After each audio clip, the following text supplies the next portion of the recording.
Welcome, my fellow Serolians. Today marks the grand finale, final day in Italy, last day in Rome. And right now we're at a station called Cavour, which is the station right beside our hotel. What are we off to? Really? Sorry. Is she asking me or is she telling me? Asking me. Trevi Fountain. So we're going to Trevi Fountain and Spanish Steps. I can't remember the name. Yeah, I do remember. The name of the stop is Spagna. So to get there, we need to get one stop to Roma Termini and then switch lines and get, I think it's 3 stops to Spagna. Don't know if I'm pronouncing it right, but whatever. And I think we'll go to Trevi Fountain first, because Spanish Steps is right by the station. We'll feel like maybe if we go to Spanish Steps first, Trevi Fountain first, then go back to Spanish Steps, and then we can take the metro to Vatican City, because we have a 3-hour tour there. We did leave it to last minute. I was searching all night for tours to the Vatican Museums, Sistine Chapel, and St. Peter's Basilica, which is one of the, actually it's the biggest ancient basilica in the world. Yeah, but I couldn't find any, and then luckily I had a look today, because there's so many different operators that do it. I think this is our stop. Yeah, so there's so many operators that do it, and I managed to find one. It's quite pricey, so my recommendations, if you are planning on doing any of the tours, make sure you book well in advance, because they are very, very popular, and more so the Vatican tours, they're actually more popular than going to see the Colosseum and the Roman Forum. So we did this so that we can skip the queues, because the queues can last hours upon hours. Right, which way is the exit? That says no entry. These signs can be a bit confusing. Let's just go here anyway, because we see other people going this way, so we might as well go this way.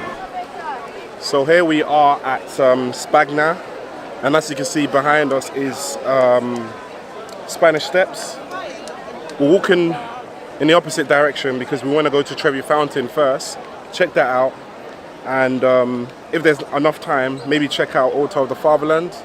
Our final stop will be the Spanish Steps, because it's right by the station, and then from there we'll head to the Vatican Museum, where our tour commences. So right now it's extremely hot, so we're gonna walk into the shade, try and conserve our energy, because we're gonna be out in the sun for a very long time, all day. Got several bottles of water in my backpack, so that's the point of today. Make sure you carry plenty of water, because Especially in this heat it's not easy at all.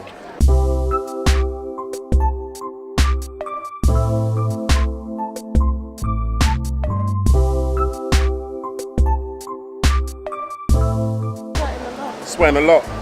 That's what happens when you're working hard in the heat. That has to be like the fastest rendezvous ever, because I know we wanted to spend a lot more time at Trevi Fountain. Yeah, but we can't. But we can't. We've got somewhere to get to. We've got to go to Spanish Steps. Some quick shots of that. Well, how long will it take to get to that one? It's 10 minutes. Oh, is it? Yeah. We have time, but we just don't want to get carried away, because we've been making a habit of leaving things to last minute and then running and dashing, and don't want to do that today. It's the last day. Want to be calm, composed, off the Spanish Steps.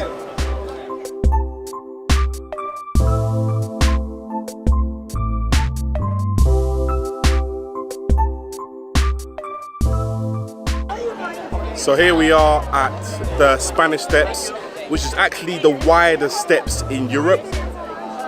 I'm here taking in the views, doing some B-rolls, Toes in the background, doing what she does best, her Instagram stories. Taking selfies. Oh, Huh? taking selfies. Yes, I'm taking selfies of myself on the steps. Oh, my bad. Spanish steps. Which will soon go on Instagram. Yeah, basically. Yeah, exactly. So, yeah. Why the steps in Europe's been told that part of the year they actually decorate the steps with flowers. Yeah, flowers everywhere. And it actually looks really beautiful, but I think that's more closer to around like March, April.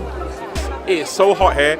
You can see I'm sweating buckets, but the view's absolutely worth it. You know what? I think I'm gonna climb up these steps because what are steps? I mean, what are steps for? Climbing. I'm gonna climb the steps.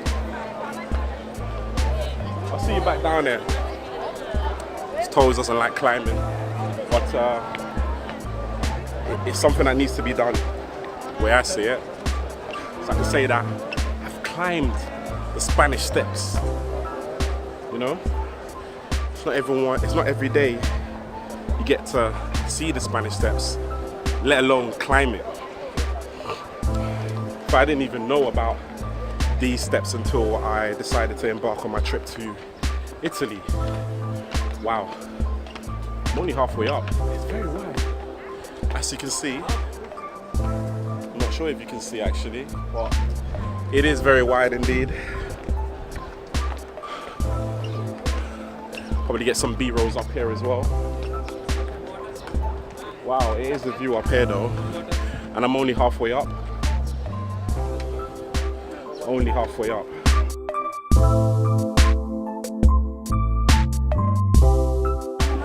I made it at the top of the Spanish steps.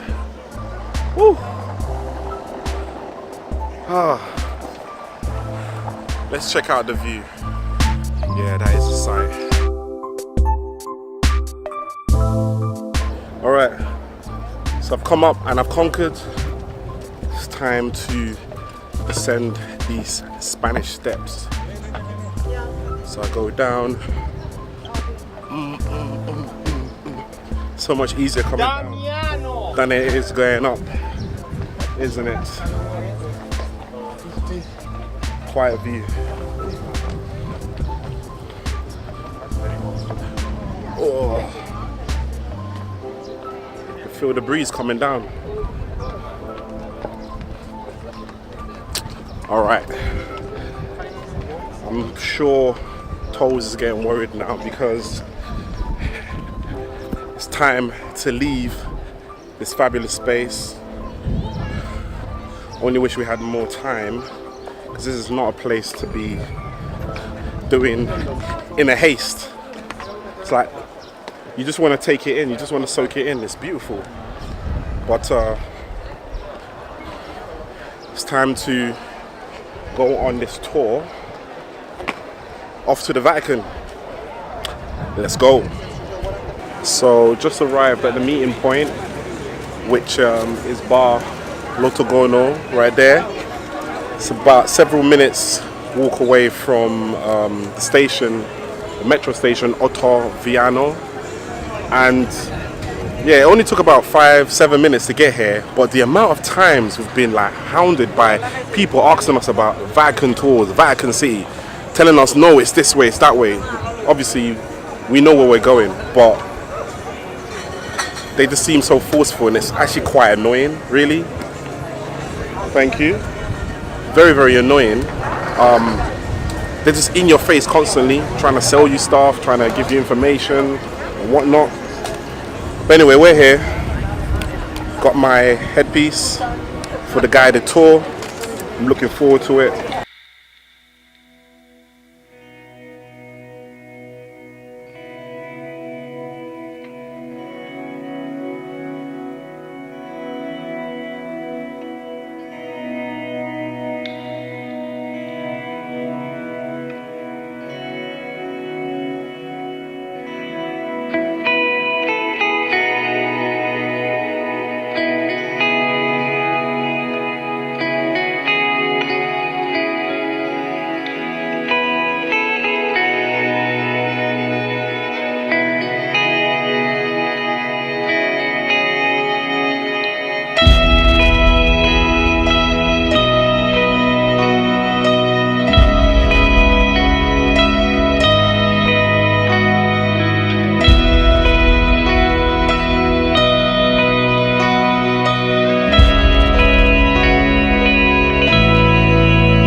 2 hours into this tour, and we've seen various art pieces in the Vatican Museums. It's like the tour guide said there's about 13 or 16 different rooms, and we only went through about maybe 6 or 8.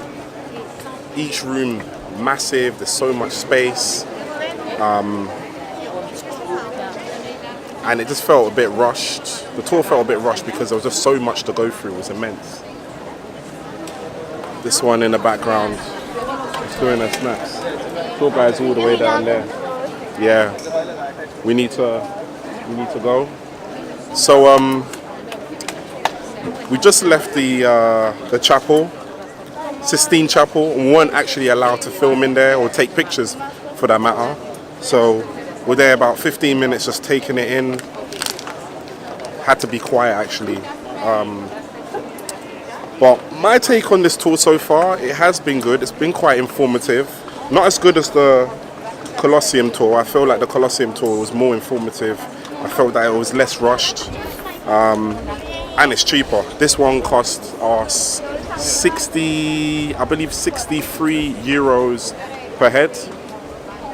But I would still recommend doing this because, you know, if you come to the Vatican and if you try to come in the museum, the likelihood is you're not going to get in because the queue is immense. It's so huge in here, and there's just so many people in here. So I'll definitely recommend getting one of the tours so that you don't get lost, and you know, they will take you around the space. Probably just look for one that has good reviews, because we took this one last minute because we were desperate to find one. Perhaps there would be one that doesn't actually rush through the different parts of the Vatican Museums. Because that's the only thing I would take from this is that there's a lot to cover. It just feels it felt a bit rushed, and we weren't able to like capture the magic here. But anyway, now we're off to St. Peter's Basilica, which is, like I said earlier, it's the biggest ancient church in the world. And apparently it's built underneath the tomb of St. Peter's. Excuse me. So, yeah, find out about that.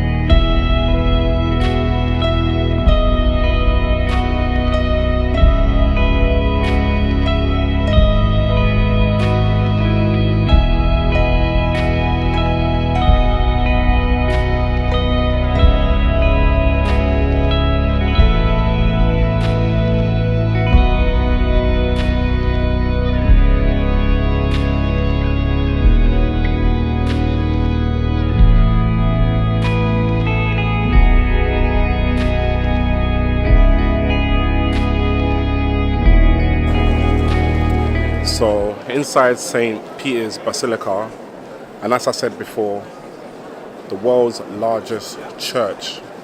It is massive in here. Even certain sections we can't even go to because for various reasons we can't actually have access to the whole space, but it's so massive. I'm actually blown away at how big it is. And the tour operator, tour guide, he advised that it took 150 years. That's it, 150 years to build this space. I'm not surprised, because it seems as though every single piece in here was built with precision. It's beautiful, it's magnificent, it's majestic. So we're now outside St. Peter's Basilica, and it's even more impressive outside here on this side. so grand. It's so grand, and I wish we had more time to just take everything in, but we're flying back to London tonight. Flight time 9:45. We need to get back to the hotel first. Yeah. And it's quite a journey to get to the airport, because the airport's nowhere near the city. We've got to go to Roma Termini, the main train station in Rome. I think it's the biggest station in Rome, and then catch a fast train, half an hour, to, I think it's pronounced Fiumicino. Don't quote me on that, I might have got it wrong. Anyway, that gets us to the airport. So anyway, this is where I'm going to wrap up today's video. Guy in the background is really getting on my nerves. You can see that I'm vlogging, but he decides to make a lot of noise, but whatever. So if you like the video, be sure to give it a thumbs up, comment below, share the video, and make sure you subscribe to this channel. Anything else you want to add? I think you covered it pretty well, babe. So, till next time, peace.